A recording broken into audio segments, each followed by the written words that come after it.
Hi everybody, welcome back to my channel, and if you're new here, welcome. Please consider subscribing and don't forget to hit the notification bell.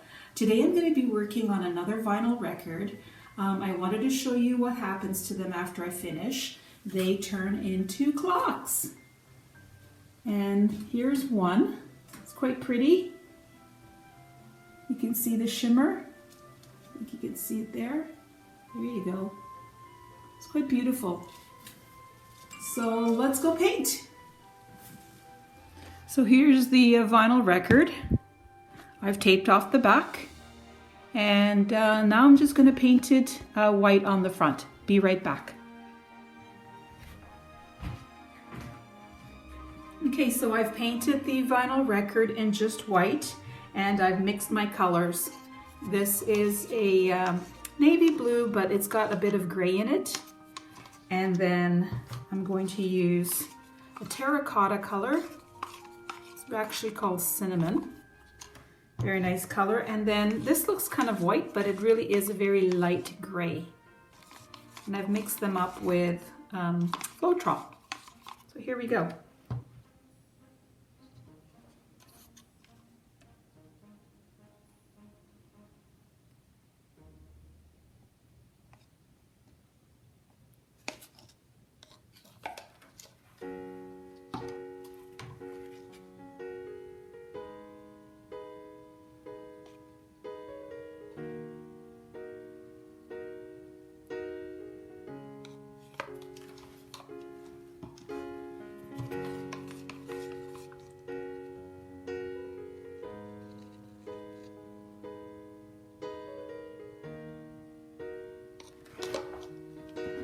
Wish me luck.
That is awesome. Look at the selling, the cells and the lacing. I love this strip here. I'm going to take you down just 1 second. Here you go. Look at that. That is beautiful. Oh my goodness. These colors together are amazing. I think I'm gonna be doing this on a canvas once I get them. I've ordered them and it's been 4 weeks and I still haven't gotten anything. But anyway, this is stunning. Wow. Let me know what you think. Thanks for watching.